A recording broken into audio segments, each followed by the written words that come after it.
வித்யா, இளம்பெண் ஒருத்தங்க மொட்டை அடிக்கிற மாதிரி ஒரு வீடியோ வந்து இணையத்துல வைரல் ஆகிட்டு இருக்கு, பாத்தியா? ஆமா அருண், பார்த்தேன். அதாவது அவங்களுக்கு கல்யாணம் பண்ணி வைக்கிறதுக்காக பெற்றோர்கள் எல்லாமே ரெடி பண்ணி வச்சிருந்தாங்களாம்.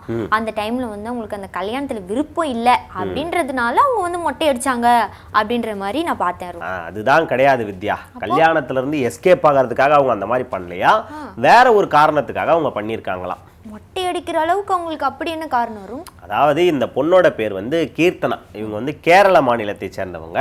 ஒரு தனியார் நிறுவனத்தில் வேலை பார்த்துக்கிட்டு வராங்க. அது மட்டும் இல்லாமல் இன்ஸ்டாகிராமில் ரீல்ஸ் போடுறது, விளாக் பண்ணுறது இவங்களோட ஒரு ஹாபியாக இருந்திருக்கு. அதை அவங்க ரெகுலராக பண்ணிட்டு வந்திருக்காங்க. அந்த நிலையில தான் அவங்க வந்து என்ன பண்ணுறாங்க, திடீர்னு ஒரு மொட்டை அடிக்கிற மாதிரி ஒரு வீடியோவை போடுறாங்க. அந்த வீடியோவில் கேப்ஷனாக என்ன போடுறாங்கன்னா, வீட்டில் வந்து அம்மா வந்து திருமணத்துக்கு ப்ரிப்பரேஷன் பண்ணுறாங்க, அந்த நேரத்தில் நான் இந்த மாதிரி ஒரு பிளானை பண்ணிட்டேன் அப்படின்னு சொல்லிட்டு போனாங்க. அது வந்து நெட்டிசன் கிட்ட எப்படி ரீச் ஆச்சு அப்படின்னு பார்த்தோன்னா, இந்த கல்யாணத்துல இருந்து இந்த பொண்ணு தப்பிக்கிறதுக்காகத்தான் இப்படி மொட்டை அடிச்சது அப்படிங்கிற மாதிரி நெட்டிசன்கள் புரிஞ்சுக்கிட்டாங்க. நீ சொன்ன மாதிரி தான். அது மட்டும் இல்லாம சில பேர் என்ன புரிஞ்சுக்கிட்டாங்க, என்ன கமெண்ட் பண்ணாங்கன்னா, ஒரு ரீல்ஸ்க்காக இப்ப இல்லாம பண்ணுவீங்க, ஏன்பா கல்யாணத்துல இருந்து தப்பிக்கணும்னா இந்த மாதிரி இல்லாம பண்ணுவீங்க, அந்த மாதிரி நிறைய பேர் நிறைய பல விதமா கமெண்ட்ஸ் பண்ணிக்கிட்டு இருந்தாங்க. இது எல்லாத்துக்கும் ஃபுல் ஸ்டாப் வைக்கிற மாதிரி அந்த கீர்த்தனாவே இப்போ ஒரு பதில் யூடியூப்ல வெளியிட்டு இருக்காங்க. அதாவது இந்த மொட்டை அடிக்கிற பிரச்சனை வந்து கல்யாணத்துக்காகவோ குடும்பத்துல ப்ரெஷர் போட்டதுக்காகவோ நான் பண்ணவே இல்லைங்க. இது வந்து நான் தற்செயலா பண்ண ஒரு விஷயம். மொட்டை அடிக்கிறது, அதாவது ஹெட் ஷேவ் பண்ணுறது அப்படின்றது வந்து எல்லாருமே சகஜமாக பண்ணக்கூடிய விஷயம்தான். அதாவது நான் தமிழ்நாட்டில் இருக்கக்கூடிய கோயம்புத்தூருக்கு நான் என் ஃபேமிலியோட போயிருந்தேன், ஃப்ரெண்டு வீட்டுக்கு போயிருந்தேன். அங்கே வந்து மொட்டை அடிக்கிறதுலாம் வழக்கம் தானே. அந்த மாதிரி ஒரு ஃபங்க்ஷன் வந்து அங்கே நடந்திருக்கு. இதை பார்த்து அந்த பொண்ணுக்கு சே நம்மளும் அந்த மாதிரி பண்ணிக்கிட்டா என்ன அப்படிங்கிற மாதிரி மைண்டில் ஒரு ஐடியா தோணி இருக்கும் போல.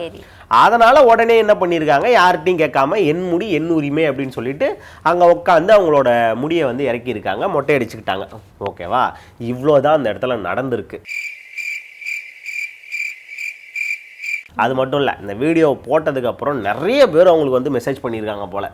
என்ன நீங்கள் உங்களுக்கு ஏதாவது உடம்புல ஹெல்த் இஷ்யூவா, வேற ஏதாவது பிரச்சனையா, குடும்பத்தில் ஏதாவது சண்டையா, என்ன ஆச்சு, ஏன் திடீர்னு நீங்கள் மொட்டை அடிச்சிங்க அப்படிங்கிற மாதிரி எழுந்துட்டாங்க. ஆமாம், நெட்டிசன்கள் மட்டும் இல்லை, அவங்க சொந்தக்காரங்கள்லேருந்து எல்லாருமே மெசேஜ் அடிச்சு தள்ளி இருக்காங்க. ஏன்னா அவங்க போட்ட கேப்ஷன் அப்படி. ஆமாம், அதனால போட்டு தள்ளி இருக்காங்க. அவங்க ஒரு ஸ்டேஜில் மண்டையை பிச்சுக்கிட்டு, எப்பா சாமி நான் அதுக்காக போடலை, இந்த மாதிரி கோவிலுக்கு போன பரிகாரம் பண்ணுறதுக்காக எல்லாரும் போட்டாங்க, நான் அந்த நேரத்தில் ஒரு மொட்டையை போட்டுக்கிட்டேன், வேற எந்த ரீசனுமே கிடையாது அப்படின்னு சொல்லிட்டு இதை தெளிவுபடுத்தியிருக்காங்க.